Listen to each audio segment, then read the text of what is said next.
CA Amit Kumar. आज हम लोगों का डिस्कशन का टॉपिक है 12th के मैक्रो इकोनॉमिक्स का सेकंड चैप्टर, जिसका नाम है basic concept of macro economics. हम लोग आज डिस्कस करने वाले हैं जो मैक्रो इकोनॉमिक्स में बेसिक कंसेप्ट यूटिलाइज होते हैं, उनके लॉजिक बिहाइंड क्या है। ये जो टॉपिक है, जो भी हम मैक्रो इकोनॉमिक्स पर डिस्कस करेंगे, उसमें कुछ की टॉपिक्स हैं, उसके बारे में डिटेल एनालिसिस हम लोग आज करने वाले हैं। आज हमारे पास पहला जो टॉपिक है वो इसमें ये है डोमेस्टिक टेरिटरी और रेजिडेंशियल स्टेटस के बारे में। डोमेस्टिक टेरिटरी एक बहुत इंपॉर्टेंट कंसेप्ट है मैक्रो इकोनॉमिक्स में, बिकॉज डोमेस्टिक टेरिटरी इसलिए इंपॉर्टेंट है कि हम इंडिया को क्या माने in terms of economics.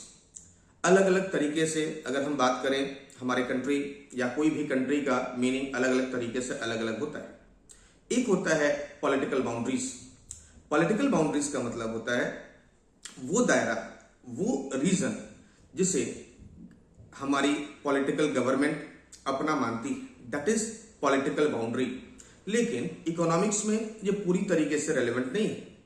Political boundary इसके अलावा भी और भी एरियाज होते हैं जिसे हम लोग मानेंगे कि ये हमारा डोमेस्टिक टेरिटरी है। अगर बात करें इसका रेलेवेंस क्या है इकोनॉमिक्स में, जब हम बात करते हैं जीडीपी निकालने के लिए तो ग्रॉस डोमेस्टिक प्रोडक्ट, तो वहां भी वर्ड डोमेस्टिक है। तो जब जीडीपी निकालेंगे तो हम साल भर के एक पर्टिकुलर फाइनेंशियल ईयर के टोटल प्रोडक्शन का सम देखते हैं, लेकिन वो हमारे डोमेस्टिक टेरिटरी के बीच में होना चाहिए। अब डोमेस्टिक टेरिटरी का मतलब क्या है, किसे माने डोमेस्टिक टेरिटरी? तो डोमेस्टिक टेरिटरी पहले तो हमारी पॉलिटिकल जो बाउंड्रीज हैं वो डोमेस्टिक टेरिटरी है। हमारे जितने भी स्टेट्स हैं, यूनियन टेरिटरीज हैं, इन सबको इंक्लूड कर लें, कंबाइन कर लें, तो ये सब कुछ हमारी डोमेस्टिक टेरिटरी है एज पर द इकोनॉमिक्स। और वैसे भी पॉलिटिकल टेरिटरी यही है। लेकिन इसके अलावा आप सोचो कि अगर कोई शिप या एयरक्राफ्ट रेगुलर बेसिस पे हमारे यहां से विदेशों में जा रहा है या और वहां से वापस आ रहा है, उसी तरीके से एक विदेशी एयरक्राफ्ट हमारे पास आ रहा है और वापस जा रहा है, तो सवाल उठता है उसे क्या डोमेस्टिक टेरिटरी माना जाए? क्योंकि उस शिप पे, उस एयरक्राफ्ट पे जो भी इकोनॉमिक एक्टिविटी हो रही है, क्या वो हमारे जीडीपी का पार्ट होगा कि नहीं होगा? तो सेकेंड पॉइंट हमारे इसके अंदर जो पॉलिटिकल फ्रंटियर है, उसके अलावा जो डोमेस्टिक टेरिटरी में हम कौन सा इंक्लूड करेंगे, तो वो शिप और एयरक्राफ्ट इंक्लूड करेंगे जो owned and operated by normal resident of our country. यानी कोई भी शिप और एयरक्राफ्ट किसी भी नॉर्मल रेजिडेंट के द्वारा ऑपरेट किया जा रहा है, और जो किया जा रहा है किसके बीच में किया जाता है? विद इन 2 और मोर कंट्रीज के बीच में किया जा रहा है। तो जिस कंट्री के वो रेजिडेंट है, जिनके द्वारा वो ऑपरेट किया जा रहा है, वो शिप या एयरक्राफ्ट उस कंट्री का माना जाएगा। यानी उसमें होने वाली इकोनॉमिक एक्टिविटीज वो कंट्री की मानी जाएगी। मीनिंग्स जो वो शिप और एयरक्राफ्ट है, अगर कोई नॉर्मल रेजिडेंट के द्वारा ऑपरेट किया जा रहा है, तो वो भी उस कंट्री की जिसके वो रेजिडेंट है, वो क्या मानी जाएगी? डोमेस्टिक टेरिटरी मानी जाएगी। उसी तरीके से अगर मान लेते हैं फॉर एग्जांपल कि इंडियन एयरलाइंस का कोई फ्लाइट रेगुलर बेसिस पे इंडिया टू रशिया या रशिया टू इंडिया या इंडिया टू यूएस और यूएस टू इंडिया ट्रेवल कर रहा है, तो किसे माना जाएगा? उसे इंडियन माना जाएगा, रशियन माना जाएगा, अमेरिकन माना जाएगा। तो देखा जाएगा कि उसे चला कौन रहा है, यानी उसे ऑपरेट कौन कर रहा है। यहां पर चलाने का मतलब जो है वो पायलट नहीं है, कौन उस फ्लाइट को ऑपरेट कर रहा है। जैसे कि हम जानते हैं कि इंडियन एयरलाइंस इंडिया की एयरलाइंस है, तो वो इंडियन एयरलाइन भी हमारी डोमेस्टिक टेरिटरी मानी जाएगी। सेकंड पॉइंट है फिशिंग वेसल्स के बारे में। फिशिंग वेसल्स क्या होते हैं? समंदर में बहुत सारे जहाज जाते हैं और वहां पे मछलियों के लिए जो समुद्री इलाके हैं, चाहे केरला हो गया, गुजरात हो गया, जो भी हमारे समुद्री किनारे हैं, वहां पे वेसल्स जाते हैं और वहां पे फिशिंग करते हैं। उसी तरीके से ऑयल और नेचुरल गैस के जो एक्सट्रैक्शन किया जाता है, ये भी हमारे ओशंस में किए जाते हैं। तो ये इसे कहा जाता है फ्लोटेड प्लेटफॉर्म्स। फ्लोटेड प्लेटफॉर्म क्या है? एक इस तरीके से समंदर में या ओशंस में जो प्लेटफॉर्म्स हैं और रेगुलर बेसिस पे वो काम कर रहे हैं, उस प्लेटफॉर्म के हेल्प से वहां पे नेचुरल गैस या ऑयल को एक्सट्रैक्ट किया जाता है फ्रॉम द ओशियंस। तो क्वेश्चन उठता है कि ये ओशियंस किसके माने जाएंगे, क्योंकि अगर हम नॉर्मल बाउंड्री या जो हम अपना मैप देखते हैं उस मैप में तो हमारी नॉर्मल कंट्री का मैप दिखता है, लेकिन उसके अगल बगल में जो भी ओशियंस हैं वो किस कंट्री का माना जाएगा। तो वो जो ओशियंस हैं जहां पे हमारे वेसल्स हैं, जहां पे चाहे फिशिंग वेसल्स हों, चाहे वो फ्लोटिंग प्लेटफॉर्म्स हैं, ये ऑपरेट किए जाते हैं, जिस कंट्री के द्वारा वो ऑपरेट किए जाते हैं वो कंट्री, वो जो प्लेटफॉर्म्स हैं, जो फिशिंग वेसल्स हैं, वो भी डोमेस्टिक टेरिटरी मानी जाएगी। वैसे ओशियंस में एक पर्टिकुलर नॉटिकल माइल तक, एक पर्टिकुलर नॉटिकल मिल्स तक और माइल्स तक वहां पे एक डिस्टेंस को वैसे भी डोमेस्टिक टेरिटरी मानी जाती है। वैसे मैं आपको बता दूं, इकोनॉमिक्स, इनकम टैक्स और अलग अलग कंसेप्ट में डेफिनेशन अलग अलग है, लेकिन आपके इकोनॉमिक्स पॉइंट ऑफ व्यू से अगर हम बात करें, जो इंटरनेशनल वाटर के अंदर जाके, क्योंकि उस पर्टिकुलर डिस्टेंस के बाद इंटरनेशनल वाटर स्टार्ट हो जाता है, तो वहां पे जाके कोई फ्लोटेड प्लेटफॉर्म काम कर रही है, तो जिसके द्वारा वो ऑपरेट किया जाता है, जिसके पास राइट ऑफ ऑपरेशन है, उस कंट्री की वो वेसल्स मानी जाएगी। Now third point is the embassies. Embassy क्या होता है? एम्बेसी में जो काम करते हैं, जो हेड होते हैं, वो हमारे एम्बेसडर कहे जाते हैं, राजदूत कहे जाते हैं। वैसे बताओ, इंडिया के बहुत सारी एम्बेसीज वर्ल्ड वाइड फैली हुई हैं, उसी तरीके से दुनिया भर की अलग अलग देशों की एम्बेसी इंडिया में भी, यानी मुख्य रूप से दिल्ली में है। ये जो एम्बेसीज होती हैं, इसका पर्पस क्या होता है? एम्बेसीज का पर्पस होता है दोनों देशों के बीच में आपसी संबंध बना के रखना, दोनों देशों के बीच में एक पीसफुल और हार्मोनी के साथ एक रिलेशंस बना के रखना।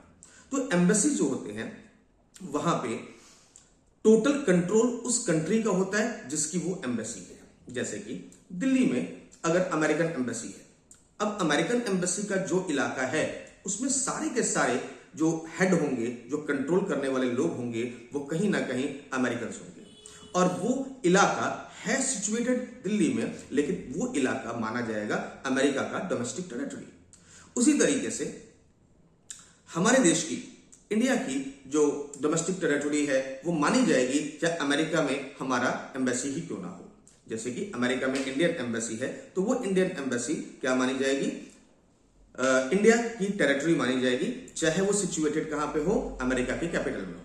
कहने का मतलब ये है कि जिस देश की जो एम्बेसी होती है, उस एम्बेसी का इलाका वो देश माना जाता है, वो देश नहीं माना जाता है जहां पे वो सिचुएटेड है। आई होप ये क्लियर है। एग्जाम्पल के लिए हम बात करें, यहां पे और दिया हुआ है कि embassy, consulate and military establishment of the foreign country. For example, Japanese embassy in India is a part of domestic territory of Japan. जैसे मैंने अभी बताया कि जापान की एम्बेसी इंडिया में है, दिल्ली में, लेकिन ये डोमेस्टिक टेरिटरी मानी जाएगी जापान की। इंडियन एम्बेसी मान लेते हैं कि अमेरिका में, और है अमेरिका में, लेकिन वो इंडिया की डोमेस्टिक टेरिटरी मानी जाएगी। तो अभी तक हमने डिस्कस किया, 3 मेन पॉइंट्स डिस्कस किए। पहला हमने डिस्कस किया शिप और एयरक्राफ्ट, दूसरा हमने डिस्कस किया फिशिंग वेसल्स, तीसरा हमने डिस्कस किया एम्बेसीज। एम्बेसी में जो होते हैं, जो राजदूत होते हैं, कॉन्सुलेट्स होते हैं, एम्बेसडर्स होते हैं, वो सभी लोग वहां के नेशनल भी माने जाते हैं, जिस कंट्री के वो होते हैं। जहां रहते हैं वो नहीं माना जाता है। उसके अलावा नेक्स्ट टॉपिक है यूनाइटेड नेशन ऑर्गेनाइजेशन और WHO के वर्ल्ड वाइड ऑफिसेज हैं। जैसे कि इंडिया में या दुनिया के अलग अलग देशों में इंटरनेशनल ऑर्गेनाइजेशंस काम करती हैं, जिसमें UNO, WHO और भी इंटरनेशनल ऑर्गेनाइजेशंस हैं। ये इंटरनेशनल ऑर्गेनाइजेशंस भी जहां की हैं, अर्थात इंडिया की डोमेस्टिक टेरिटरी नहीं मानी जाएंगी। According to United Nation, economic territory और the domestic territory in the geographical territory administrated by the government within which person, goods and capital circulately freely, यानी international organisation located within the geographical boundaries of a country. अब हम लोग इसके ground पे कुछ यहाँ पे हमारे पास विच ऑफ द क्वेश्चन है, which of the following are covered in the domestic territory. पहला क्वेश्चन है an Indian company in London. ध्यान रहे, इंडियन कंपनी है, एम्बेसी नहीं है। तो जो इंडियन कंपनी इन लंदन है वो उसकी डोमेस्टिक टेरिटरी इंग्लैंड मानी जाएगी, इंडिया नहीं मानी जाएगी। Microsoft office in India, Microsoft एक यूएस कंपनी है और इंडिया में काम कर रही है। क्या माइक्रोसॉफ्ट यूएनओ WHO की ऑर्गेनाइजेशन है? आंसर इज नो, नहीं है। क्या माइक्रोसॉफ्ट एम्बेसी है? नहीं है।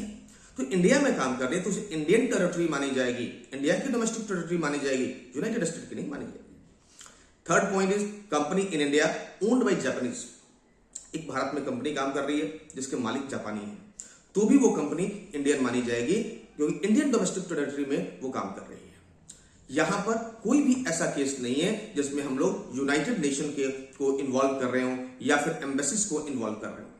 Fourth point is office of Reliance industry in the New York. New York में जो रिलायंस इंडस्ट्री का ऑफिस है वो यूनाइटेड स्टेट का है, इंडियन टेरिटरी नहीं है।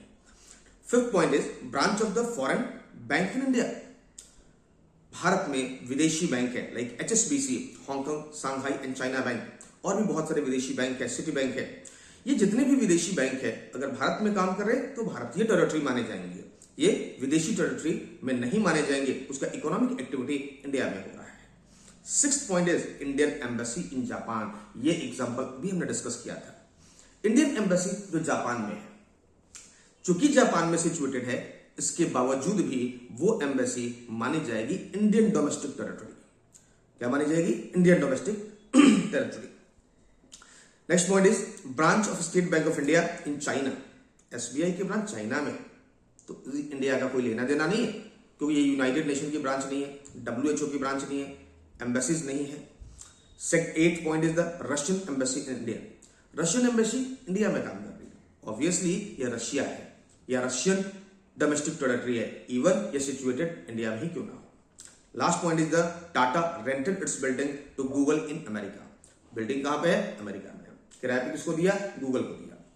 ये दोनों ही अमेरिकन है, तो टाटा इंडियन होने से कोई फर्क नहीं पड़ेगा क्योंकि इकोनॉमिक एक्टिविटी जो हो रही है वो अमेरिका में हो रही है, यूएस में हो रही है, इसे क्या माना जाएगा?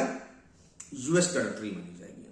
तो आंसर यहां पे finally domestic territory for India second, third, fifth and sixth answer है। पहले सेकंड कैसे है? क्योंकि माइक्रोसॉफ्ट ऑफिस इंडिया में है, तो इंडिया में है तो इंडियन डोमेस्टिक टेरिटरी मानी जाएगी। थर्ड क्यों है? Indian company owned by Japanese. Bharat में कंपनी काम कर रही है, जापानीज ओन करने से कोई फर्क नहीं पड़ता, जापानीज ओन करे या कोई भी ओन करे। फिफ्थ जो था केस वो क्या था? फॉरेन बैंक का ब्रांच भारत में है, तो यहां पे भी जहां पे काम हो रहा है वो इकोनॉमिक एक्टिविटी मानी जाएगी। लास्ट वन इज द कि सिक्स्थ पॉइंट था इंडियन एम्बेसी इन जापान। तो जिस देश की एम्बेसी होती है वो एम्बेसी उस देश के डोमेस्टिक टेरिटरी का पार्ट होता है। आई थिंक हमने काफी डिस्कशन कर लिया इस टॉपिक में, जो वहां की डोमेस्टिक टेरिटरी किसे माना जाए। Now the second point is the normal resident. निवासी किसे कहेंगे? रेजिडेंट किसे कहेंगे? नॉर्मल रेजिडेंट वो माने जाएंगे जो उस कंट्री में रिजाइड करते हैं, जो उस कंट्री में रहते हैं। Normal resident of company refer to an individual or institution who ordinarily reside in the country. यहां पर रेजिडेंट का मतलब एक नेचुरल पर्सन नहीं है, कंपनी भी अपने आप में क्या होगी? एक रेजिडेंट होगी। रेजिडेंट कंपनी जो है या रेजिडेंट इंडिविजुअल है जिसका सेंटर ऑफ इकोनॉमिक इंटरेस्ट जिस कंट्री से रिलेटेड है वो मानी जाएगी। नॉर्मल रेजिडेंट, नॉर्मल रेजिडेंट मतलब ऐसे इंडिविजुअल और इंस्टीट्यूशन जो ऑर्डिनरली रिजाइड करते हैं with in the domestic territory या विद इन द कंट्री। यहां पर रिजाइड करने का मतलब है कि जिनका इकोनॉमिक इंटरेस्ट उस कंट्री से बिलोंगिंग हो, उस कंट्री के वो माने जाएंगे। यहां पर मैं क्लियर करना चाहूंगा, रेजिडेंट का मतलब ओनली इंडिविजुअल नहीं है, कंपनी भी है। जैसे कि इंडिया में रिलायंस इंडस्ट्री काम कर रही है, तो रिलायंस इंडस्ट्री इंडिया की रेजिडेंट मानी जाएगी।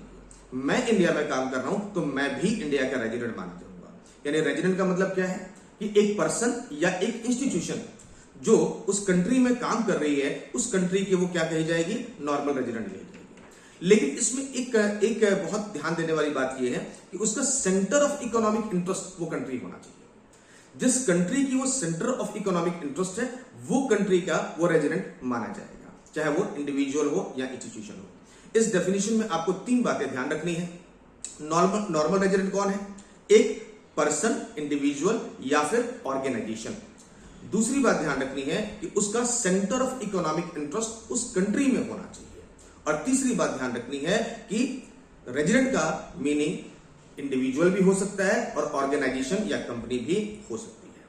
अब हम ध्यान रखेंगे इसके अलावा कि कौन कौन से लोग रेजिडेंट नहीं है। तो पहले हमने भी थोड़ी देर पहले डिस्कस किया था, यूनाइटेड नेशन के जो लोग हैं या जो WHO के लोग हैं, अगर वो इंडिया में आके काम कर रहे हैं तो उनका economic interest, centre of economic interest India नहीं है, तो उसे इंडियन रेजिडेंट मानना ठीक नहीं होगा, तो वो रेजिडेंट नहीं है। नंबर 2, जो एम्बेसी में काम कर रहे हैं, मान लो इंडिया में कोई जापानीज एम्बेसी है, अब जापानीज एम्बेसी लोग इंडिया में आके काम कर रहे हैं तो वो एम्बेसी ही इंडिया नहीं मानी जाती, तो वो लोग कैसे माने जाएंगे? इसका मतलब ये हुआ कि जापानीज एम्बेसी भी क्या है, इंडियन टेरिटरी इंडिया में है, बट इंडियन टेरिटरी नहीं मानी जाएगी, और उसमें रहने वाले जो लोग हैं उनके वो इंडियन नहीं माने जाएंगे। ये ध्यान देने वाली बात है कि अगर जापानीज एम्बेसी में कोई दिल्ली का व्यक्ति काम कर रहा है, कोई इंडिया का व्यक्ति काम कर रहा है, वो इंडियन है, लेकिन जापानीज एम्बेसी में कोई जापानीज काम कर रहा है, वो इंडियन नहीं है। तीसरी पॉइंट है कि जो आदमी, कोई विदेशी व्यक्ति किसी हॉलीडेज पे, मेडिकल ट्रीटमेंट पे, स्टडी के लिए, स्पोर्ट्स के लिए, कॉन्फ्रेंसेस के लिए आ रहा है और इंडिया को विजिट कर रहा है, उसे भी इंडिया का नॉर्मल रेजिडेंट नहीं माना जाएगा। एंड नेक्स्ट पॉइंट इज, तो आपको 3 बातें ध्यान रखनी है। पहला, कोई घूमने, स्पोर्ट्स के लिए, मेडिकल ट्रीटमेंट के लिए, कॉन्फ्रेंसेस के लिए आ रहा है तो he is not a normal resident.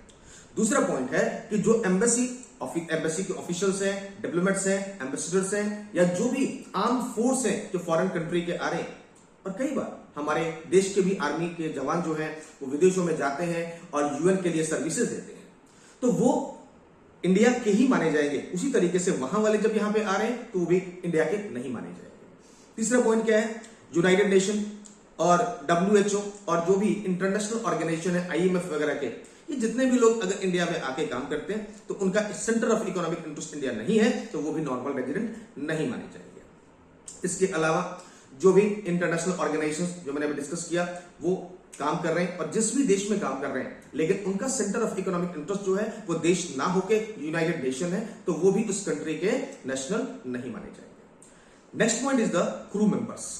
अब देखो, एक अमेरिकन क्रू इंडिया में आती है, इंडिया में स्टे करती है, रुकती है, लेकिन अमेरिकन क्रू चूंकि अमेरिका के own and control by America है, ऑपरेशन जो है अमेरिका के द्वारा हो रहा है, तो उसमें लोग जो काम कर रहे हैं स्टिल वो इंडिया में कुछ दिन के लिए काम कर रहे हैं, बट उन्हें भी इंडियन रेजिडेंट नहीं मानना चाहिए। This is the same thing foreign vessel के crew members, commercial travellers, seasonal workers, ये जितने भी लोग हैं जो अगर 1 साल से कम काम करें तो उन्हें हमारी कंट्री का रेजिडेंट नहीं मानना चाहिए। ध्यान रहे, अगर कोई अमेरिकन कंपनी इंडिया में काम करती है और वो लंबे समय तक कर रही है तो फिर ये कंडीशन लागू नहीं होगा। क्यों नहीं होगा? क्योंकि ये 1 साल से ज्यादा हो गया और कंपनी है तो वो क्रू मेंबर वाला केस नहीं रहेगा। Last point is the border workers. कई बार बॉर्डर्स पे कुछ कंट्रीज में ऐसा होता है कि एक वर्कर एक बॉर्डर पे खड़ा है और वो जाके बॉर्डर को क्रॉस करके वहां पे भी काम कर रहा है। अगर वो रेगुलरली क्रॉस कर रहा है बट रात को जहां पे सोता है और एक्चुअली जिस कंट्री का है उस कंट्री का वो रेजिडेंट माना जाएगा, जहां पे जाके काम कर रहा है उसका रेजिडेंट नहीं माना जाएगा। अभी तक हमने इसमें 5-6 बातें की। पहला, फॉरेन टूरिस्ट विजिटर जो हॉलीडेज पे आ रहा है, मेडिकल ट्रीटमेंट्स के लिए आ रहा है, ये सब लोग रेजिडेंट नहीं होते हैं। नंबर 2, एम्बेसी के ऑफिसर्स, कॉन्सुलेट, डिप्लोमेट्स, ये लोग भी नॉर्मल रेजिडेंट नहीं होते। तीसरा पॉइंट है यूएन के, WHO के जो मेंबर्स हैं, जो लोग हैं, वो भी नॉर्मल रेजिडेंट नहीं माने जाते हैं। चौथा, यूएन के जितने भी मेंबर्स हैं जो विदेशों में जाके काम कर रहे हैं, इंटरनेशनल ऑर्गेनाइजेशन से, उनके मेंबर वो नहीं माने जाएंगे। Crew members of foreign vessels, commercial traveller और सीजनल वर्कर, ये भी नॉर्मल रेजिडेंट नहीं माने जाएंगे। और बॉर्डर वर्कर में वो जहां पे सोते हैं, जिस कंट्री से बिलोंग करते हैं, उस कंट्री का रेजिडेंट है, जहां पे वो काम करते हैं उस कंट्री के वो रेजिडेंट नहीं माने जाते हैं। तो ये कंसेप्ट था हमारा नॉर्मल रेजिडेंट का। अब इस पे कुछ क्वेश्चन यहां पे दिया हुआ कि देखते हैं कौन से लोग नॉर्मल रेजिडेंट है या नहीं है। इस स्लाइड में पहला पॉइंट है Indian official working in Indian embassy in USA। Indian embassy US में है तो भी वो इंडिया ही है, और उसमें कोई इंडियन ऑफिशियल काम कर रहा है तो भी वो इंडियन ही माना जाएगा। Then he is a normal resident for our country. वो क्या होगा? नॉर्मल रेजिडेंट होगा। Number 2, Japanese tourist who stay in India for 2 months. अरे वो घूमने आया है तो हमारा रेजिडेंट कैसे हो सकता है? तो he is not resident of India. Japanese tourist हमारा रेजिडेंट नहीं है। Number 3, Indian going to the Pakistan, Indians going to Pakistan for watching the cricket match, ये भी तो टूरिज्म ही हो गया। तो पाकिस्तानी नहीं, वो इंडियन है। यानी भारत के लोग अगर टूरिज्म के लिए बाहर जा रहे हैं तो भी वो इंडियन ही माने जाएंगे।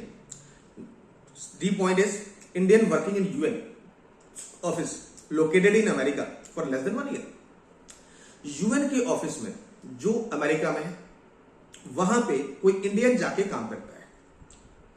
तो वैसे भी हमने कहा कि यूएन का कोई व्यक्ति कहीं जाके काम करता है तो उस देश का नहीं माना जाता, जिस देश का है उसका माना जाता है। तो वो व्यक्ति इंडियन है, ना कि अमेरिकन है।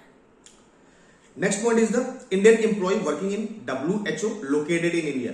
ऑब्वियसली अगर इंडिया में ही काम कर रहा है और WHO में काम कर रहा है तो क्या फर्क पड़ेगा, इंडिया का तो है ही, वो तो इंडियन है। Next point is the foreign tourist visiting India for a month to see the Taj Mahal. तो टूरिज्म है, वो फॉरेन टूरिस्ट है, इंडियन नहीं है, क्योंकि वो इंडिया का रेजिडेंट वैसे भी 1 साल से ज्यादा का नहीं है और टूरिज्म के लिए आया हुआ है वो। Last topic is the Indian Muslims going for the हज। हज पे जाने वाले लोग भी टेम्परेरी ही जाते हैं, महीना 2 महीने का उनका ट्रेवलिंग होता है, तो वो भी इंडियन माने जाएंगे, ना कि फॉरेनर माने जाएंगे। हमने इसमें क्या डिस्कस किया कि जो भी एम्बेसी होती है, जिस कंट्री में वो सिचुएटेड होती है, वो नहीं देखा जाएगा। जिस कंट्री की एम्बेसी होती है उस कंट्री में जो डिप्लोमेट्स काम करते हैं उसके माने जाते हैं। फिर हमने कहा टूरिज्म पे जाने वाले लोग जिस कंट्री को होते हैं उसके होते हैं, जहां जा रहे हैं उसके नहीं होते। फिर हमने कहा यूएन में काम करने वाले लोग अगर किसी भी देश में काम कर रहे हैं और कर रहे हैं यूएन या WHO के लिए, तो जिस देश के लिए होते हैं, जिस देश के होते हैं, उस देश के माने जाएंगे, ना कि उस देश के माने जाएंगे जिस देश में वो काम कर रहे हैं। जैसे कि यहाँ पे कौन सा केस था, केस नंबर D था कि इंडियन था, यूएनओ के ऑफिस में काम कर रहा था, अमेरिका में काम कर रहा था, but still he is not American, he is Indian. But ध्यान रहे अगर कोई इंडियन पर्सन माइक्रोसॉफ्ट के ऑफिस में काम कर रहा होता अमेरिका में, यूएन के ऑफिस में नहीं काम कर रहा होता और वहां पे 1 साल से ज्यादा का काम कर रहा होता, सीजनल वर्कर नहीं होता, तो वो अमेरिकन माना जाता, इंडियन नहीं माना जाता। तो ये ध्यान देने वाली बात है, एग्जाम में इस तरह के क्वेश्चंस आते हैं। नाउ नेक्स्ट टॉपिक हमारा आ रहा है सिटीजनशिप एंड रेजिडेंशियलशिप में डिफरेंस। सिटीजन कौन होता है? सिटीजनशिप हिंदी में हम बोलेंगे नागरिकता। नागरिकता वहां की सरकार देती है, उसके कुछ टर्म्स एंड कंडीशंस होते हैं, जबकि रेजिडेंशियल स्टेटस होता है वहां पे निवासी रहने वाले लोगों के बारे में कही जाती है। एक ऑस्ट्रेलियन या पाकिस्तानी इंडिया में आके बस जाए, साल भर 2 साल 3 साल वो काम कर रहा है इंडिया में, तो इंडिया में रह रहा है, इंडिया में काम कर रहा है, इंडिया से पैसे कमा रहा है और इंडिया में खर्च भी रहा है, तो वो इंडियन रेजिडेंट माना जाएगा। रेजिडेंट है but he is not a citizen. Resident क्यों है? क्योंकि वो 1 साल से ज्यादा रह रहा है और उसका इकोनॉमिक इंटरेस्ट इंडिया में है, तो वो इंडियन रेजिडेंट माना गया। बट ध्यान देने वाली बात यह है कि उसे नागरिकता नहीं मिली है। नागरिकता मिलने के साथ साथ उसे वोट करने का अधिकार मिल जाता है। तो नागरिकता के कुछ अपने कंडीशंस होते हैं। नॉर्मली ज्यादातर देशों में एक प्राइमरी कंडीशन होती है कि जिस कंट्री में आपका बर्थ हो रहा है, जिस कंट्री के पेरेंट्स आपके हैं, वो वहां की नागरिकता आपको स्वतः ऑटोमेटिकली मिल जाती है। लेकिन अगर कोई विदेशी व्यक्ति दूसरे देश में जाके रहता है तो उसके कुछ कंडीशंस फुलफिल करने होते हैं। जैसे कि हमारे देश में एक सोनिया गांधी जी हैं, उन्होंने मैरिज किया था राजीव गांधी जी से। सोनिया गांधी जी इटली की थी, उन्होंने मैरिज किया तो अब वो उसके बाद भारत की नागरिक बन गई, क्योंकि एक कोई भी विदेशी महिला अगर भारतीय नागरिक के साथ, इंडियन सिटीजन के साथ मैरिज करती है तो वो भी इंडियन सिटीजन बन जाती है।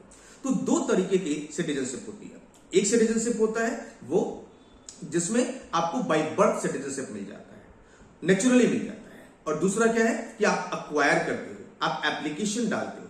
इंडिया में एक सिंगर है अदनान सामी जी, ये मूलतः पाकिस्तान के रहने वाले हैं और भारत में आके इन्होंने सिटीजनशिप आई थिंक अप्लाई किया है या इन्हें मिल गया है, नॉट श्योर, बट अगर वो उन्हें मिलेगा या मिल गया होगा तो वो अक्वायर्ड इंडियन सिटीजन होंगे। रेजिडेंट वो पहले से हैं, जिस दिन आए थे और अपना काम यहां पे शुरू किया था, यहां रहने लग गए थे तो रेजिडेंट बन गए थे। लेकिन सिटीजनशिप के लिए उन्हें गवर्नमेंट अप्रूवल की रिक्वायरमेंट होगी, उन्हें कंडीशंस को फुलफिल करने की रिक्वायरमेंट होगी। तो यहां पे सिटीजनशिप एक लीगल कंसेप्ट है जिसमें प्लेस ऑफ बर्थ या कुछ और लीगल प्रोविजंस होते हैं जिसके ग्राउंड पे एक व्यक्ति सिटीजन बनता है। सिमिलर यही डेफिनेशन लिखा हुआ है। It is basically a legal concept based on a place of birth of a person or some legal provision allowing a person to become a citizen. It means Indian citizenship can arise in two ways. Number one, when a person born in India, I told you already, जो व्यक्ति यहाँ पे born करता है, he acquires automatic citizenship in India. Number two, कि अगर उसे acquire करना पड़ता है, मतलब उसे application देनी पड़ेगी, तो एक तो born वाला है और दूसरा क्या है कि आपको as per the law provisions आपको एप्लीकेशन देके सिटीजनशिप मिलेगा। रेजिडेंशियल स्टेटस जो मैंने कहा, रेजिडेंशियल स्टेटस इकोनॉमिक्स के टर्म्स में देखा जाता है कि उसका इकोनॉमिक इंटरेस्ट कहां पर है, वो कहां पे स्टे करता है। रेजिडेंट का मतलब सिटीजन होना नहीं है। तो I think it is sufficient discussion on the concept of the citizenship and residential status. Now domestic territory and normal resident, this is the same thing, I don't think so it is required to be repeat again. अब हम लोग बात करेंगे next concept के बारे में। अब हमारा नेक्स्ट टॉपिक है factor income and transfer payment. इस बात को आगे पढ़ने के पहले कुछ बेसिक टर्म्स को समझते हैं। आप जीडीपी निकालोगे, आगे चल के नेशनल इनकम निकालोगे, या कोई भी चीज अगर आपको देखनी है तो इनकम कैसे डिराइव होगा। अगर मैं किसी तरीके की मान लो आपको सर्विसेज देता हूं, आप उस सर्विसेज के बदले मुझे कुछ पेमेंट देते हैं, तो मेरे सर्विसेज के अगेंस्ट आप पेमेंट दे रहे हैं, ये मेरी इनकम हो सकती है। It may be income of mine because I have provided some services to you. On the other hand, मैंने कोई सामान किसी को बेचा और वहां से पैसे आ रहे हैं, वो भी उसमें भी कुछ ना कुछ हम दे रहे हैं, तो उससे होने वाला प्रॉफिट भी एक तरीके का इनकम है। लेकिन अगर आप कहीं डोनेशन देते हो, तो डोनेशन में क्या आपने कोई गुड्स एंड सर्विसेज लिया? आंसर इज नो, आपने ऐसे ही डोनेशन दिया। तो डोनेशन एक ऐसा अर्थ है जहां पे कुछ भी production of goods and services नहीं हुआ है। डोनेशन में production of goods and services नहीं हो रहा। डोनेशन में क्या हो रहा है, आप अपने जो आपकी अपनी मनी थी, जो आप अपने लिए स्पेंड कर सकते थे किसी गुड्स एंड सर्विसेज के लिए, वो छोड़ के आप कहीं और स्पेंड करने जा रहे हो। यानी डोनेशन के लिए कोई भी production of goods and services नहीं हुआ। तो ये ध्यान देने वाली बात यह है कि जब भी हम लोग जीडीपी, नेशनल इनकम या इनकम की बात करेंगे, वहां पे ज्यादा रेलेवेंट होगा वो इनकम जिसके बदले कुछ लिया दिया गया हो। ऐसी इनकम को हम कहेंगे फैक्टर इनकम। अभी और हम इसको एलेबोरेट करेंगे। और ऐसी इनकम या ऐसी पेमेंट जिसके बदले कोई ट्रांजैक्शन नहीं हुआ हो। आपने कोई डोनेशन दिया, तो जिसको दिया उसकी इनकम तो है, लेकिन आपको कुछ मिला नहीं, तो इसे कहा गया ट्रांसफर इनकम। उसके लिए ट्रांसफर इनकम, आपके लिए ट्रांसफर पेमेंट। आपने दिया तो ट्रांसफर पेमेंट, उसने लिया तो उसके लिए ट्रांसफर इनकम। लेकिन अगर आपने कहीं नौकरी किया, नौकरी करके आपको वहां से सैलरी मिल रही है, तो नौकरी करने के लिए आपने सर्विसेज दिया है और तब आपको सैलरी मिली। तो जब सर्विसेज दिया है तो ये है फैक्टर इनकम। सर इसको फैक्टर इनकम क्यों बोलते हैं? बिकॉज ये फैक्टर इनपुट्स हैं। जब भी आप प्रोडक्शन की बात करोगे तो प्रोडक्शन करने के लिए नॉर्मली हमें फैक्टर्स की रिक्वायरमेंट होती है। Land, labour, capital, entrepreneurship, machine, these all things are the factors. और इस फैक्टर्स के बदले जो पेमेंट और इनकम लिया या दिया जाता है, ऐसे इनकम को हम लोग क्या बोलेंगे? Factor income. जैसे कि अगर मैं एक प्रोड्यूसर के लिहाज से बात करूं, तो प्रोड्यूसर क्या करता है? Production of goods and services करता है, जैसे हमने लास्ट क्लास में फर्स्ट चैप्टर में पढ़ा था। अब प्रोड्यूसर पैसे लेता है और पैसे लेकर ब्याज देता है, तो पैसा उसके लिए एक फैक्टर है, कैपिटल एक फैक्टर है। उसके लिए जो ब्याज दे रहा है वो उसका फैक्टर पेमेंट है, और जिसको ब्याज मिल रहा है उसके लिए क्या है? फैक्टर इनकम है। उसी तरीके से उस प्रोड्यूसर के पास कोई नौकरी कर रहा है, सर्विसेज दे रहा है, तो जो नौकरी के लिए सैलरी वो प्रोवाइड करेगा, वेजेस प्रोवाइड करेगा, तो कंपनी के लिए क्या है? वो फैक्टर पेमेंट है, और लेने वाले के लिए क्या होगा? फैक्टर इनकम होगा। तो आपको दो बातें देखनी है ध्यान से, एक फैक्टर इनकम और दूसरा transfer income. Alternatively factor payment और ट्रांसफर पेमेंट आप दोनों भी देख सकते हो। Factor income refers to income received by factors of production. जो मैंने अभी कहा कि फैक्टर इनकम वो इनकम है जो रिसीव किया जाता है factors of payment for rendering the factor services. यहां पर फैक्टर का मतलब अगेन मैं एक्सप्लेन कर दूं, लैंड, लेबर, कैपिटल, एंटरप्रेन्योरशिप, ये सब हमारे क्या है? फैक्टर्स। विदाउट दैट, बिना किसी फैक्टर्स के अगर आप पेमेंट करते हो, without any rendering any product and services and payment is coming and paying bye anyone, तो जिसके पास आ रहा है उसे क्या बोला जाएगा? Transfer income. It is the unilateral concept. Transfer income जो होता है वो यूनिलैटरल होता है, जबकि फैक्टर इनकम होता है वो बायलैटरल होता है। फैक्टर इनकम में आपने सर्विसेज दिया और आपको पेमेंट मिला, इट इज अ बायलैटरल। जबकि ट्रांसफर इनकम जो होता है वो यूनिलैटरल होता है। यूनिलैटरल का मतलब आपने कुछ भी नहीं किया पर आपको पैसे मिल गए, it is what transfer income. अगर हम एग्जांपल वाइज इसको देखें ट्रांसफर इनकम को, तो एक एग्जांपल है डोनेशन, दूसरा एग्जांपल है वृद्धा पेंशन, ओल्ड एज पेंशन। ध्यान रहे एम्प्लॉयमेंट वाली पेंशन की मैं बात नहीं कर रहा, यहां पे बात हो रही है ओल्ड एज पेंशन। कोई व्यक्ति बुजुर्ग हो गया, उसको सरकार उसके जीवन यापन के लिए कुछ पेंशन दे रही है, ये क्या है? ओल्ड एज पेंशन है, वृद्धा लोगों को दिया जाने वाला पेंशन। बट एक आदमी जिसने नौकरी की जीवन भर, उसे उसकी कंपनी या उसका ऑर्गेनाइजेशन पेंशन दे रहे हैं, गवर्नमेंट पेंशन दे रही है। और ये पेंशन क्यों मिल रहा है? क्योंकि उसने नौकरी किया था, तो नौकरी की वजह से मिलने वाला पेंशन फैक्टर इनकम कहलाता है। जबकि वृद्धा पेंशन जो है, ओल्ड एज पेंशन जो है, that's called the transfer income. I hope it is clear. तीसरा केस है अनएम्प्लॉयमेंट अलाउंसेस। अगर ऐसा कोई भत्ता जो सरकार बेरोजगार होने के नाते किसी को दे रही है, दुनिया के कई देशों में ये एक इस तरह के अलाउंसेस मिलते हैं, जहां पे जितने भी लोग बेरोजगार हैं तो उन्हें एक मिनिमम अमाउंट सरकार के द्वारा दिया जाता है। क्या इस पैसे के लिए उन्होंने कुछ किया है? Answer is no. तो ये भी क्या हो गया? ट्रांसफर इनकम हो गया। तो मैं अगेन रिपीट कर रहा हूं इसका example, old age pension, scholarship, employment, unemployment allowances, pocket money जो आपके पेरेंट्स आपको देते हैं, ये पॉकेट मनी भी क्या है? ट्रांसफर इनकम है, बिकॉज आपके बिना कुछ किए हुए दे रहे हैं। ठीक है, नाउ अब सरकार को टैक्सेस मिलता है। वैसे देखा जाए सरकार को जो टैक्सेस मिलता है, क्या सरकार ने उसके लिए कुछ किया है? तो सरकार taxes received by the government are the transfer income of the government. क्यों? सरकार ने इसके लिए कुछ किया है? हाँ किया है, बिकॉज सरकार उसके बदले कुछ ना कुछ रिटर्न करती है, सब्सिडीज देती है और भी सर्विसेज प्रोवाइड करती है। तो इसे आप कह सकते हो ट्रांसफर पेमेंट। तो अब आपको दो बातें ध्यान रखनी है, एक तो हो गया कैपिटल इनकम या कैपिटल पेमेंट, सॉरी कैपिटल नहीं, ये फैक्टर इनकम और फैक्टर पेमेंट, और दूसरा था transfer income and transfer payment. अब हम इसमें दो तरह को और सब कैटेगराइजेशन देखेंगे। पहला है current transfer versus the capital transfer. Current transfer क्या होता है कि आपने अपने इनकम से, current transfer R made out of the income and capital transfer R made out of the wealth of the pair. जो व्यक्ति को दे रहा है, अगर कोई नॉर्मल कमाई से पे कर रहा है, ये क्या है? करंट ट्रांसफर है।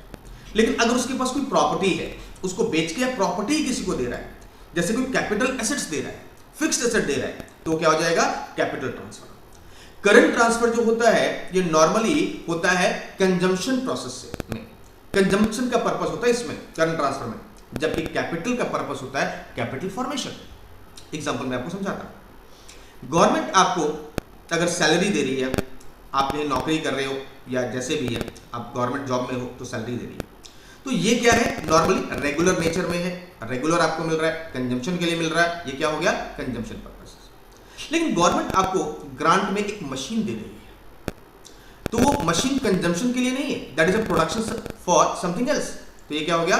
करंट, ये आपका हो जाएगा कैपिटल ट्रांसफर। अब हम इसको वापस समराइज करते हैं, फैक्टर इनकम और ट्रांसफर इनकम को।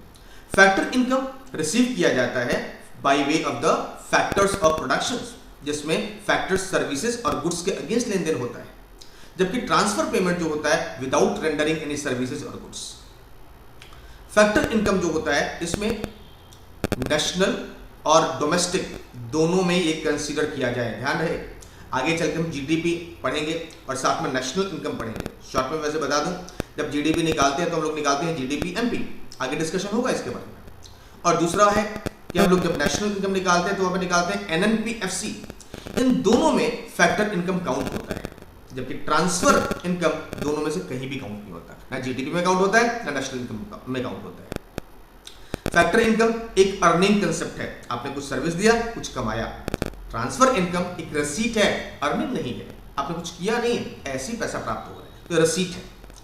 फैक्टर इनकम जो है इसमें आप production of goods and services, land, labour, machine, इनसे आपने प्रोडक्शन करने के लिए जो फैक्टर्स डाले उससे होने वाली कमाई है।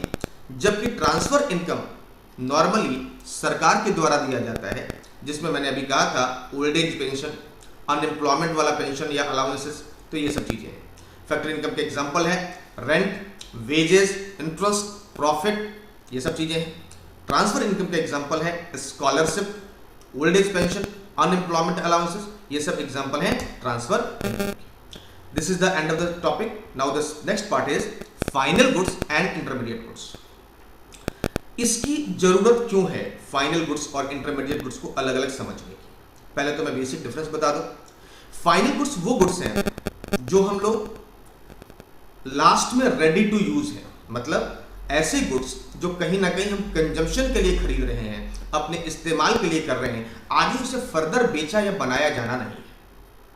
जबकि इंटरमीडिएट गुड्स जो है उसका पर्पस क्या है, वो कहीं ना कहीं यूटिलाइज होंगे for the purpose of production और उन्हें दोबारा बेचा या उसे प्रोड्यूस किया जाएगा, कन्वर्ट किया जाएगा। जैसे कि अगर मैं एग्जांपल दूं प्रोडक्शन ऑफ पेपर की प्रोडक्शन करने के लिए एक पेपर पल्प बनाया जाता है। अब पेपर पल्प किसी के काम का नहीं है, वो पल्प जो है वो इस्तेमाल होता है प्रोडक्शन ऑफ पेपर के प्रोसेस में। तो जो पल्प होता है वो क्या है, इंटरमीडिएट गुड्स है। अब पल्प को यूज करके पेपर बन गया, अगर उस पेपर को डायरेक्टली आप इस्तेमाल करने लग गए तो ये बन जाएगा फाइनल गुड्स। लेकिन उस पेपर को प्रिंट करके आपने कॉपी बनाने लग गए तो वो उस कॉपी के लिए वो पेपर जो है वो क्या होगा, इंटरमीडिएट गुड्स होगा। यानी अगर हम सिंपल डेफिनेशन में बात करें तो ऐसे कमोडिटीज और गुड्स जिन्होंने अपना प्रोडक्शन प्रोसेस कंप्लीट कर लिया है, जनरेशन प्रोसेस कंप्लीट कर लिया है, तो वो कहलाएगा फाइनल गुड्स, और जो उसके बीच में है वो कहलाएंगे intermediate goods. Final goods are referred to those goods which are used either for consumption और फॉर इन्वेस्टमेंट। यानी वो चीजें जो कंजम्पशन के लिए इस्तेमाल हो रही हो, आपने किताब खरीदा, ये आपके लिए फाइनल गुड्स है। आपने अपना शर्ट खरीदा, ये फाइनल गुड्स है। टेबल चेयर खरीदा, ये सब फाइनल गुड्स है। लेकिन अगर आपने खरीदा, कपड़े खरीदे और आप मान लो कि कपड़ों से मैन्युफैक्चरिंग करते हो शर्ट्स को, आपने फैब्रिक खरीदा मान लो और उस शर्ट्स को मैन्युफैक्चरिंग किया, तो फैब्रिक जो है वो इंटरमीडिएट गुड्स कहलाएगा, क्योंकि उसे अभी यूज होना है किसी और चीज के प्रोडक्शन में। तो फाइनल गुड्स में दो चीजें इंक्लूडेड हैं। Number 1, goods purchase by consumer household as they are meet of the final consumption. जैसे कि आपने दूध खरीदा अपने घर के इस्तेमाल के लिए, तो फाइनल गुड्स है। और दूसरा, फाइनल गुड्स प्रोड्यूसर भी खरीदते हैं। अगर फर्म्स कैपिटल फॉर्मेशन के लिए या इन्वेस्टमेंट करने के लिए कोई मशीन खरीदता है, तो क्या फर्म या वो कंपनी मशीन बेचेगी? Answer is no. वो कंपनी मशीन का कंजम्पशन करेगी, इस्तेमाल करेगी for the production of something else. तो मशीन भी फाइनल गुड्स है। यहां पर ध्यान देने वाली बात यह है कि मशीन अपने आप में बेची जाने वाली चीज नहीं है। उसके बाद अगर एक फैक्ट्री वाले ने खरीद लिया और उसे वो इस्तेमाल कर रहा है उस मशीन को, production of goods and services, तो मशीन फाइनल गुड्स है, लेकिन उसमें लगने वाला फैब्रिक इंटरमीडिएट गुड्स है। और जो शर्ट तैयार हो जाएगा तो वो फाइनल गुड्स बन जाएगा। यहां पर ये ध्यान देने वाली बात है कि जो भी फाइनल गुड्स होगा वो नीदर रीसेल किया जाएगा और ना ही ट्रांसफॉर्मेशन किया जाएगा। कई बार एक क्वेश्चन आता है कि हमने एक कैलकुलेटर खरीदा और उस कैलकुलेटर को रीसेल किया। एक दुकानदार ने कैलकुलेटर खरीदा, उस दुकानदार ने उस कैलकुलेटर में कुछ और एड ऑन नहीं किया, एज इट इज खरीदा और बेच दिया। तो मुझे बताओ कि क्या वो कैलकुलेटर उस दुकानदार के लिए फाइनल गुड्स है या इंटरमीडिएट गुड्स है? तो आंसर इज इंटरमीडिएट गुड्स है, क्योंकि वो कैलकुलेटर जो है ना वो अभी रीसेल के लिए आया हुआ है, कंजम्पशन के लिए नहीं आया हुआ है। वही कैलकुलेटर अगर एक स्टूडेंट खरीदता है, एक ऑफिस पर्सन खरीदता है, तो उसके लिए वो कंजम्पशन के प्रोसेस में है, तो उसे क्या बोला जाएगा? उसके लिए फाइनल गुड्स। मेरे टोटल बात कहने का एक अंतिम मतलब ये है कि एक ही कमोडिटी फाइनल गुड्स भी हो सकता है और इंटरमीडिएट गुड्स भी हो सकता है। आपको देखना पड़ेगा कि उसकी यूटिलाइजेशन किस प्रकार की जा रही है। इंटरमीडिएट गुड्स में क्या होगा? Goods purchase for resale. अगर एक दुकान वाला दूध खरीदता है और वो बेचने के लिए खरीदता है तो इंटरमीडिएट गुड्स है। लेकिन आप खुद कंजम्पशन के लिए खरीद रहे हो तो फाइनल गुड्स है। दूसरा, goods purchase for the further production. जैसे कि एक दुकान वाले ने दूध खरीदा और उसका मकसद है उससे मिठाइयां बनाना, स्वीट्स बनाना, तो भी वो दूध क्या हो जाएगा, इंटरमीडिएट गुड्स हो जाएगा। आपको ध्यान देने वाली बात यह है कि एक ही कमोडिटी, जैसे कि मान लो कि हमने गेहूं खरीदा और गेहूं को प्रोसेस करके आटा बना के और हमने अपने घर में इस्तेमाल किया, तो हमारे लिए गेहूं कंजम्पशन गुड्स है। लेकिन एक अगर आटे के मिल वाला गेहूं खरीदता है और उस गेहूं को प्रोसेस करके वो बेचता है बाजार में, तो उसके लिए वो क्या हो जाएगा, इंटरमीडिएट गुड्स हो जाएगा। तो प्राइमरी डिफरेंस यही है इसके बीच में। आप जितने मर्जी आप इसके आधार पर अपने एग्जाम्पल और कंक्लूजन देख सकते हैं। यहां पर एक और एग्जाम्पल दिया हुआ है, intermediate goods are remain within the production boundaries. ये ध्यान रखने वाली बात है कि इंटरमीडिएट गुड्स जो होता है वो प्रोडक्शन बाउंड्री में अभी भी रिमेन है। अब आपके मन में क्वेश्चन आ सकता है कि जो कैलकुलेटर किसी दुकानदार ने खरीदा था, उस कैलकुलेटर को उसने बेचा था, उसको कोई प्रोडक्शन तो था नहीं, तो वहां पे प्रोडक्शन ऑफ कैलकुलेटर बाकी नहीं था, लेकिन प्रोडक्शन ऑफ सर्विसेज बाकी था। अगर मैंने कैलकुलेटर खरीदा और बेचने के लिए खरीदा, तो मैं जिसको बेचूंगा उसको कुछ ना कुछ तो सर्विसेज दे रहा हूं। तो इसका मतलब यह हुआ कि रीसेल के लिए भी खरीदा जाने वाला कमोडिटी, ये भी प्रोडक्शन बाउंड्री को इसने क्रॉस नहीं किया है, और नहीं किया है तो इंटरमीडिएट गुड्स कहलाएगा। ये बस ध्यान देने वाली बात है। यानी यहां पर आपको एक टेक्निकल वर्ड्स याद रखना है कि intermediate goods are remain within the production boundaries. जो प्रोडक्शन बाउंड्री को क्रॉस कर चुके हैं, that's become the final goods. और जो प्रोडक्शन बाउंड्री को जिन्होंने क्रॉस नहीं किया है, जो उस बाउंड्री के विद इन है, वो कहलाएंगे इंटरमीडिएट गुड्स। नाउ अगर एक कोई भी प्रोडक्ट खरीद रहे हो और उसे खरीद रहे हो फॉर इन्वेस्टमेंट पर्पसेस, तो इन्वेस्टमेंट पर्पसेस खरीद रहे हो तो उसका यूज देखना पड़ेगा कि आप उसको यूज एज ए कंजम्पशन करोगे या फिर फर्दर मतलब उस प्रोडक्ट को आप किस तरीके से इस्तेमाल करोगे। यहां पर एक एग्जांपल दिया हुआ है, purchase a building machinery are not intermediate purchase. Even आपने बिल्डिंग खरीदा किसी को किराए पर देने के लिए, वो इंटरमीडिएट परचेज नहीं हो सकता, क्योंकि बिल्डिंग आप बेचने नहीं जा रहे हो, ना ही बिल्डिंग को आप रीप्रोसेस करने जा रहे हो, वो जैसा है वैसा ही रहेगा। तो वो क्या कहलाएगा, इवन वो इन्वेस्टमेंट के लिए है तभी वो कहलाएगा फाइनल गुड्स। ये बात आपको ध्यान रखनी है। अब हम लोग इन्वेस्टमेंट वाली जो कैटेगरीज हैं या जो हमारे फाइनल गुड्स हैं, उन्हें हम रिक्लासिफाई कर सकते हैं। रिक्लासिफाई कैसे कर सकते हैं, एक होता है ड्यूरेबल गुड्स, एक होता है सेमी ड्यूरेबल गुड्स, तीसरा होता है नॉन ड्यूरेबल गुड्स, और चौथा होता है सर्विसेज। यानी हम अपने प्रोडक्ट के लाइफ के आधार पर हम अपने कंजम्पशन गुड्स को कैटेगराइज कर सकते हैं 4 पार्ट्स में। पहला है ड्यूरेबल गुड्स। ड्यूरेबल गुड्स होता है उसकी टाइम काफी मतलब 5 साल से ज्यादा, 10 साल से ज्यादा इसकी लाइफ होती है। इसमें आप trucks, aircraft, vehicle, furniture, buildings, इन सब चीजों को आप ले सकते हो। ये सब क्या है, ड्यूरेबल गुड्स। अब ध्यान दो, अगर ये ड्यूरेबल गुड्स परचेज किए जा रहे हैं गवर्नमेंट के द्वारा for military purposes and are includes under the category of intermediate goods as they use to the produce different services not for the market sales। अगर मान लो इनका इस्तेमाल ड्यूरेबल का हो रहा है कि इनको इस्तेमाल किया जाएगा किसी और पर्पसेस के लिए, किसी और प्रोडक्शन पर्पसेस के लिए किया जाएगा, अगर किया जा रहा है तो इंटरमीडिएट गुड्स कहलाएंगे, और अगर कंजम्पशन या फिर इन्वेस्टमेंट पॉइंट ऑफ व्यू से किया जा रहा है तो फाइनल गुड्स कहलाएंगे। इसके क्वेश्चंस आगे और देखेंगे, इससे और बेटर क्लैरिटी आएगी। नाउ एक और एग्जांपल यहां पे दिया हुआ है, value of intermediate goods is merged with the value of final goods. ध्यान दो, इंटरमीडिएट गुड्स की जो वैल्यू है वो मर्ज किया जाएगा फाइनल गुड्स की वैल्यू के साथ। मैं समझाता हूं मैं क्या बोलना चाह रहा हूं। आपने क्या किया, 10 रुपए का मान लेते हैं कि आपने, या 20 रुपए का आपने गेहूं खरीदा, 20 रुपए का आपने 20 रुपए का गेहूं खरीद के उसको प्रोसेसिंग करने में मान लो आपको 5 रुपए लगे, और आपने वो गेहूं 25 रुपए में किसी को बेच दिया, या आटा बना के 25 में बेच दिया। जिसने आटा खरीदा, फ्लोर खरीदा, उसने क्या किया, उसको मान लो उसने ब्रेड बनाया, और ब्रेड बनाने के प्रोसेस में उसने और इनपुट्स डाले, लेबर वेजेस डाली, और वो 35 में उसने बेच दिया। अब आप ध्यान रखो, इस 35 रुपीज में पहले वाले इन तीनों का इनकम काउंट ऑलरेडी हो जाएगा। जिसने गेहूं बेचा उसकी भी इनकम काउंट हो जाएगी, जिसने फ्लोर बेचा उसकी भी काउंट हो जाएगी, और जिसने ब्रेड बनाया उसकी भी इनकम काउंट हो जाएगी। कहने का मतलब यह है कि जो इंटरमीडिएट गुड्स की वैल्यू है वो मर्ज हो जाती है फाइनल गुड्स की वैल्यू में। यानी 35 रुपीज जो प्राइस ऑफ फाइनल गुड्स था, उसमें ऑलरेडी इंटरमीडिएट गुड्स के प्राइसेस इन्वॉल्व हैं, इंक्लूडेड है। और आगे चल के हम लोग इसके बारे में ये पढ़ेंगे कि इसीलिए डबल काउंटिंग ना हो, हम जीडीपी जब कैलकुलेट करते हैं तो सिर्फ फाइनल गुड्स की वैल्यू कैलकुलेट करते हैं, इंटरमीडिएट गुड्स को काउंट नहीं करते। क्यों नहीं करते? बिकॉज ऑलरेडी फाइनल गुड्स के प्राइस में इंटरमीडिएट गुड्स का प्राइस सब कुछ इंक्लूडेड है।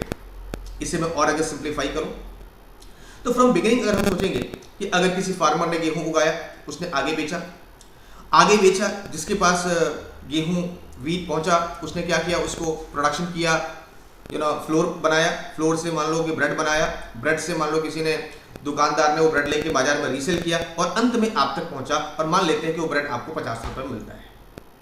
तो इस 50 रुपए में फार्मर्स की भी इनकम आ जाएगी, जो फ्लोर प्रोड्यूसर था उसकी भी इनकम आ जाएगी, जो बेकरी वाला था उसकी भी इनकम आ जाएगी, और जो शॉपकीपर था उसकी भी इनकम आ जाएगी। यानी अगर हम 50 रुपीज कंसिडर कर लें तो इसमें सारे इंटरमीडिएट प्रोडक्शन का जो इनकम है या प्रोडक्शन प्रोसेस है सब इंक्लूड हो जाएगा। तो हम क्यों ना फाइनल गुड्स की ही वैल्यू को लें। इसीलिए डबल काउंटिंग को अवॉइड करने के लिए या तो हमें फाइनल गुड्स की प्राइस को लेना होगा आगे चल के, और नहीं तो इंटरमीडिएट गुड्स के सिर्फ वैल्यू एडिशन को लेना पड़ेगा। इस बात को हम लोग और डिटेल में आगे चल के डिस्कस करेंगे।